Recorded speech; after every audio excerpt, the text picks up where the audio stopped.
Audio Jungle.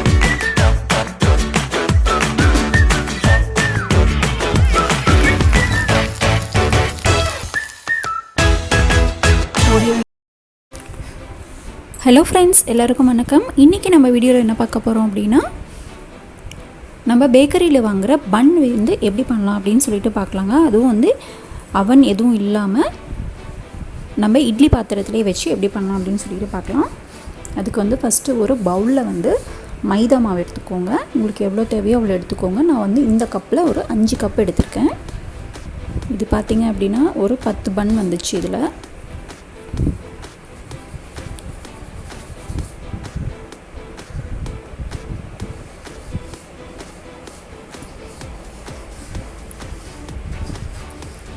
இப்போது இதில் வந்து ஒரு ஸ்பூன் அளவுக்கு ட்ரை ஈஸ்ட் போட்டுக்கோங்க. நான் வந்து இன்ஸ்டன்ட் வந்து ட்ரை ஈஸ்ட் போட்டிருக்கேன். உங்கள்கிட்ட ஆக்டிவ் ட்ரை ஈஸ்ட் இருந்துச்சு அப்படின்னா அது வந்து தனியாக வந்து தண்ணியில் வந்து சர்க்கரை போட்டு இல்லைனா பாலில் வந்து சர்க்கரை போட்டு மிக்ஸ் பண்ணிவிட்டு ஒரு 5 மினிட்ஸ் கழித்து வந்து இதில் ஊற்றிக்கோங்க. நான் வந்து இன்ஸ்டன்ட் ட்ரை ஈஸ்ட் வந்து யூஸ் பண்ணியிருக்கேன். 1 டேபிள் ஸ்பூன் போட்டிருக்கேன். அதுக்கப்புறம் ஒரு 2 டேபிள் ஸ்பூன் அளவுக்கு சர்க்கரை போட்டுக்கோங்க. ஸ்வீட் அதிகமாக வேணும் அப்படின்னா இன்னும் கூட ஒரு 2 டேபிள் ஸ்பூன் போட்டுக்கோங்க. பன் வந்து ஸ்வீட்டாக இருந்தால் தான் நல்லாயிருக்கும். அதுக்கப்புறம் ஒரு சிட்டிக்கு அளவுக்கு உப்பு போட்டுக்கோங்க. பால் ஒரு 2 டேபிள் ஸ்பூன் பக்கம் போட்டுக்கோங்க.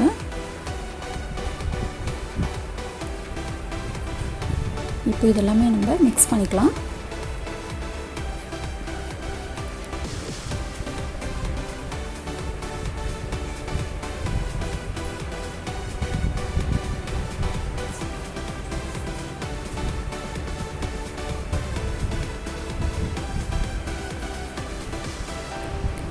கொஞ்சம் கொஞ்சமாக வந்து தண்ணி விட்டு நம்ம மிக்ஸ் பண்ணிக்கலாம். ரொம்ப வந்து தண்ணி ஆகிடக்கூடாது, கரெக்டாக பார்த்துக்கோங்க. அதனால் கொஞ்சம் கொஞ்சமாகவே வந்து தண்ணி விட்டு மிக்ஸ் பண்ணிட்டுருங்க.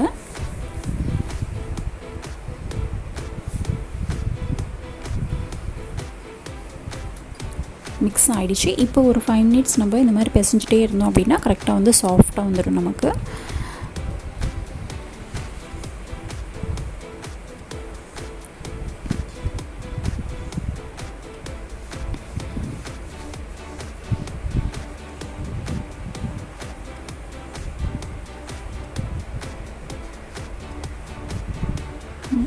பாருங்கள், நல்லா வந்து சாஃப்டாக வந்து வந்துடுச்சு. இப்போ இதை வந்து ஒரு 2 ஹவர்ஸ்க்கு வந்து நல்லா வந்து ஊற விட்டுடலாம். அப்படியே இருக்கட்டும்.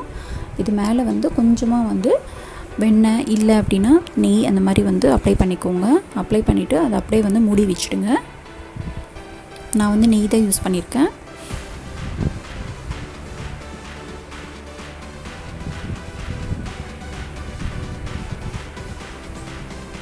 இது வந்து 2 ஹவர்ஸ்க்கு அப்படியே இருக்கட்டும்ங்க. அப்போ தான் வந்து நமக்கு டபுள் மடங்காக கிடைக்கும். இதோ பாருங்கள், நல்லா வந்து 2 ஹவர்ஸ் கழித்து பார்த்தோம் அப்படின்னா நல்லா பெருசாகிடுச்சு. நல்லா சாஃப்டாகவும் இருக்குது.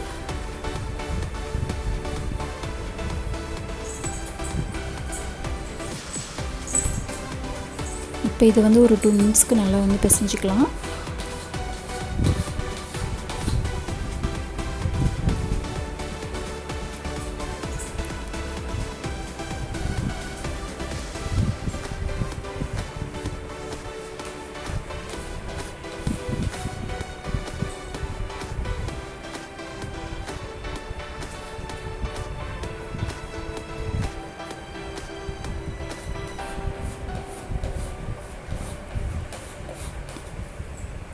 நல்லா சாஃப்டாக இருக்குது. இப்போ இதை வந்து ஒரு ஈக்குவலாக வந்து ஈவனாக ஷேப் இருக்கிற மாதிரி வந்து ரோல் பண்ணிக்கோங்க. நம்ம அப்படியே கட் பண்ணி எடுத்துக்கலாம்.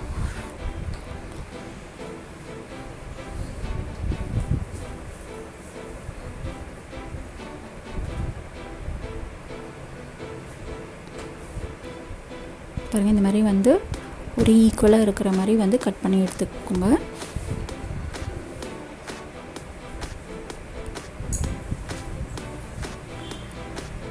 ஒன்று ஒன்றா எடுத்து இந்த மாதிரி வந்து நம்ம ரவுண்ட் ஷேப்புக்கு கொண்டு வந்து வச்சுக்கலாம்.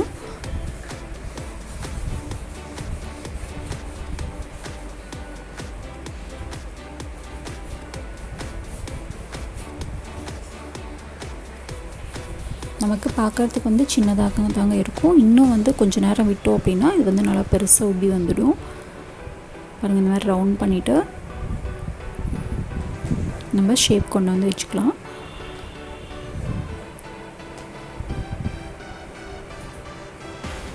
இந்த மாதிரி எல்லாமே வந்து ரவுண்ட் பண்ணிக்கலாம்.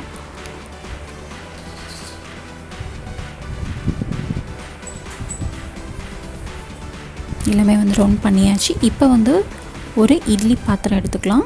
இது வந்து ஏதாச்சும் ஒரு குக்கர் நீங்கள் வச்சிங்க அப்படின்னா அதுக்குள்ளே போகிற மாதிரி இருக்கணும். அந்த மாதிரி பாத்திரம் எடுத்துக்கோங்க. அதில் வந்து எண்ணெய் இல்லைன்னா வெண்ணெய், நெய் இல்லைன்னா வெண்ணெய் வந்து அப்ளை பண்ணிவிட்டு இந்த மாதிரி மேலே வச்சிடலாம்.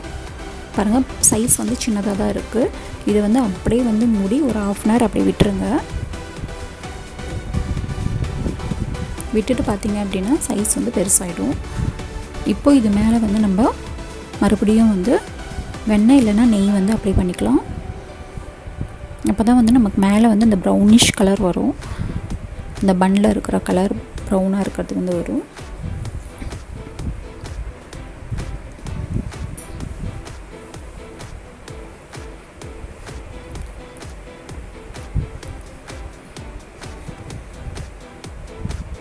இப்போது ஸ்டவ்வில் வந்து பாருங்கள், இந்த மாதிரி ஒரு குக்கரை வச்சுக்கோங்க. பேன் வச்சுட்டு அதில் வந்து உள்ளே வந்து ஒரு ஸ்டாண்ட் மாதிரி வச்சுட்டு அது மேலே பிளேட் வச்சுடுங்க. இதை க்ளோஸ் பண்ணி ஒரு 10 நிமிஷத்துக்கு வந்து ஹீட் பண்ணிக்கலாம். உள்ளே வந்து ஹீட் இருக்கிற மாதிரி இருக்கணும் நமக்கு.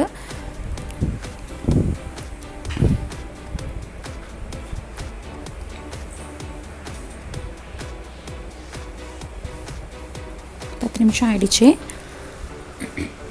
உள்ளே நல்லா ஹீட்டாக இருக்குது. இப்போது நம்ம அந்த இட்லி பிளேட்டை அப்படியே எடுத்து வச்சுக்கலாம். இப்போ பாருங்கள், இன்னும் வந்து நமக்கு பெருசாகிடுச்சு அந்த 10 நிமிஷத்தில். இப்போ வந்து இதை க்ளோஸ் பண்ணி வச்சிடலாம். இது பார்த்திங்க அப்படின்னா ஒரு 1/2 hour ஆகுங்க. கண்டிப்பாக நமக்கு அந்த கடையில் கிடைக்கிற மாதிரி ப்ரௌன் கலர் ஆகிறதுக்கு நமக்கு ஒரு 1/2 hour ஆகும். பாருங்கள், அப்படியே உங்களுக்கு ஸ்க்ரீன்ஷாட் மாதிரி காமிக்கிறோம். அப்படியே லைட்டாக வந்து ப்ரௌன் ஆகிட்டே வருது.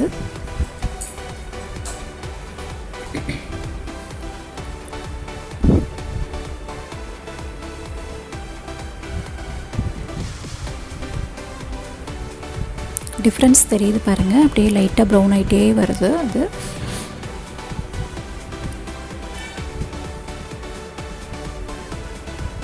நீங்கள் நடுவில் கூட எடுத்து செக் பண்ணி பார்த்துக்கலாம். டூத் பிக் இருந்துச்சுன்னா அப்படியே குத்தி பாருங்கள். இல்லைன்னா நடுவில் கூட ஒரு டைம் எடுத்து ப்ரஷ் எடுத்து நம்ம நெய் இல்லைன்னா வெண்ணெய் வந்து அப்ளை பண்ணிக்கலாம். இன்னும் வந்து குயிக்காக வந்து கொஞ்சம் வேகும்.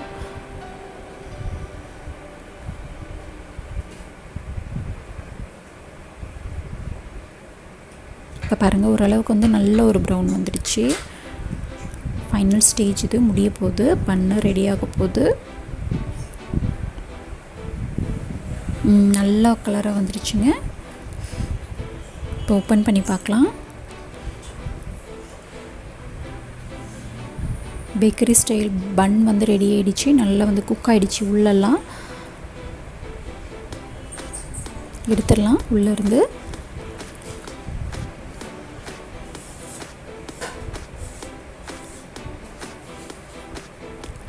எடுத்துட்டு இது மேலே வந்து பட்டர் அப்ளை பண்ணிக்கோங்க.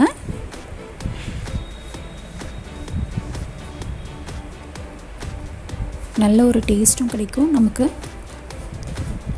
அப்புறம் அந்த பேக்கரியில் கிடைக்கிற அந்த ஷைனிங்கும் கிடைக்கும். அந்த பன்னில் மேலே இருக்கிற ஷைனிங் நமக்கு கிடைக்கும். அவ்வளோதாங்க. ரொம்ப சிம்பிள் தான், ஆனால் டைம் தான் கொஞ்சம் எடுத்துக்கும். கண்டிப்பாக ஒரு டைம் ட்ரை பண்ணி பாருங்கள். இந்த வீடியோ உங்களுக்கு பிடிச்சிருந்தது அப்படின்னா லைக் பண்ணுங்கள், ஷேர் பண்ணுங்கள், மறக்காமல் சப்ஸ்கிரைப் பண்ணுங்கள். நன்றி, வணக்கம். மறக்காமல் சர்ப்ரைஸ் பண்ணுங்கள்.